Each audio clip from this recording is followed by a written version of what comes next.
as far as where the Kings show up, best offseason moves. Okay. They kind of show up. Yeah. Cavs got the top. Cavs get the top. That's Donovan Mitchell, Right. amongst other things. The Timberwolves, speaking of the Jazz, that's with Rudy Gobert. Yeah, I'm really interested to see about that move. I have questions. You don't like it. I don't. You do not. I don't love it.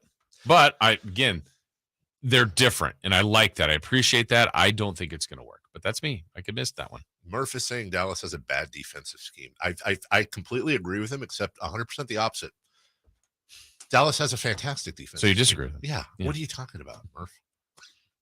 Dallas has a phenomenal defensive scheme. I mean, honest to God, they have one of the best defensive schemes in the NBA when you can play around Luka Doncic. And, for example, ask the Suns how Dallas's defensive scheme is.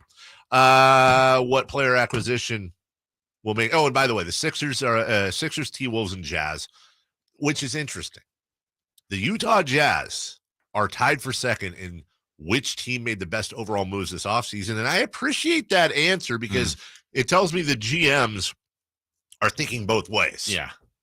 Like as Zach Lowe said, I think yesterday or this morning in his article, the Jazz now have the most bites at the apple, for what it's worth. Right. But the Sacramento Kings are in the also receiving votes category, along with the Boston Celtics. Which one player acquisition will make the biggest impact? That's Donovan Mitchell, followed by Rudy Gobert. No Kings on that list. But what was the most underrated? Yes.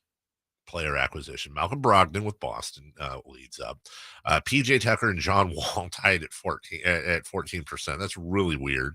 Kevin Huerter is in the also rans. I guess maybe because I guess they don't do it because it's underrated, but honestly, second place, I would have put either DeJounte Murray or probably Royce O'Neal over PJ Tucker and John Wall. No offense to them, but like I don't see them having the same impact.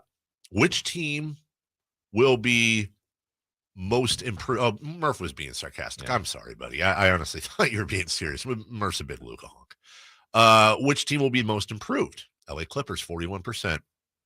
It's just based on availability. Yeah, they're going to be great. I honestly think I agree with that. And in the also rans, the Brooklyn Nets, who I probably would have put second again because of the availability.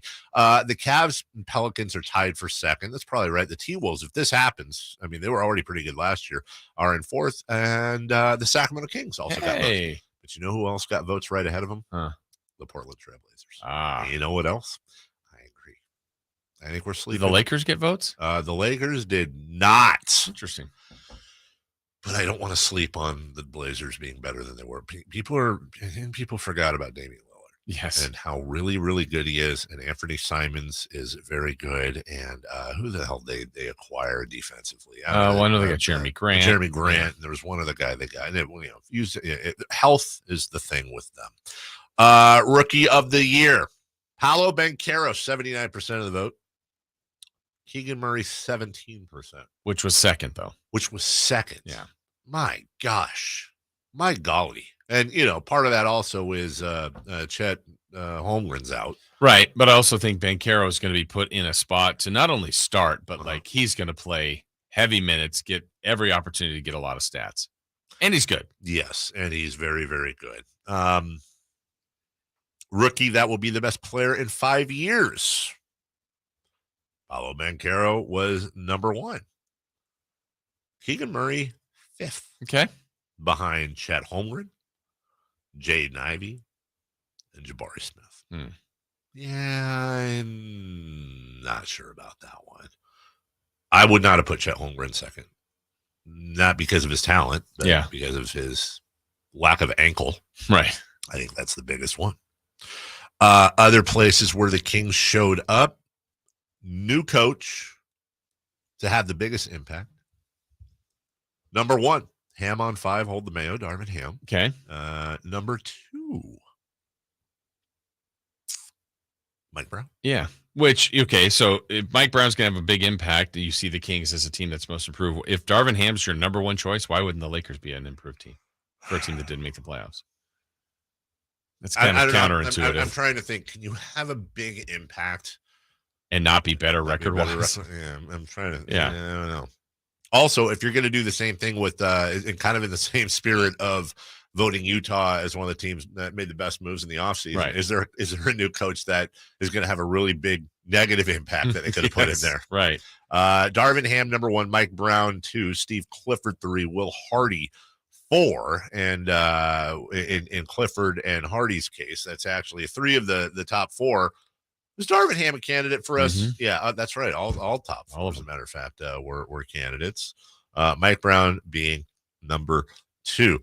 Who is the best? I just thought this was interesting. Who's the best assistant coach in the NBA? Kenny Atkinson. I think this is right, 34%. And by the way, I think if Mike Brown was still with Golden State, he would have either been first or second. Charles Lee with Milwaukee at 34%. And a name I keep following, who I think is going to be, from everything I hear, is maybe not Victor Wembanyama style hype for coaches, but a guy who a lot of people think is going to be the next fantastic NBA head coach is Adrian Griffin of Toronto. He's really getting a good education, if you will, under Nick Nurse, who, by the way, I did notice in this, which head coach runs the best offense? Steve Kerr 1, Chris Finch of Minnesota 2, and tied at 3rd, Nick Nurse and Mike Budenholzer. Okay. Which head coach has the best defensive schemes? Spoelstra, number 1, Nick Nurse, number 2. Wow. Good for Nick Nurse. Only guy in the top 5 in both. By the way, in this one, tied for 3rd, Ime Udoka, so that'll kind of give us a hint on the time. Finally, when it comes to Kings, fastest with the ball, Ja Morant, number 1. De'Aaron Fox, number 2. Which is funny because De'Aaron Fox does not make the which player is the most athletic. And I get speed doesn't necessarily mean athleticism, but there's a lot to that.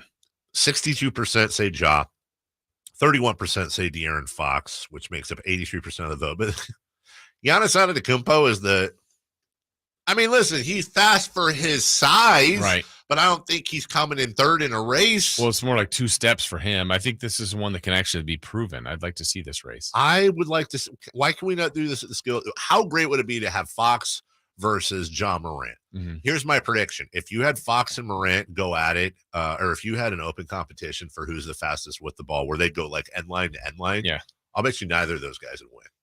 Someone else? Yeah, I don't know who, but watch, it's going to be like some 8th man. Well, like there could be Ish Smith. There was a lot of talk about him being, one of the fastest guys. And Tyrese Maxey, he also makes the list as well. Last year, by the way, in case you're wondering, 31% for De'Aaron Fox this year in 2nd place. Last year, De'Aaron Fox number 1 at 59%, which tells you that De'Aaron Fox has lost 28% of his speed. Yeah, that's bad news for the Kings.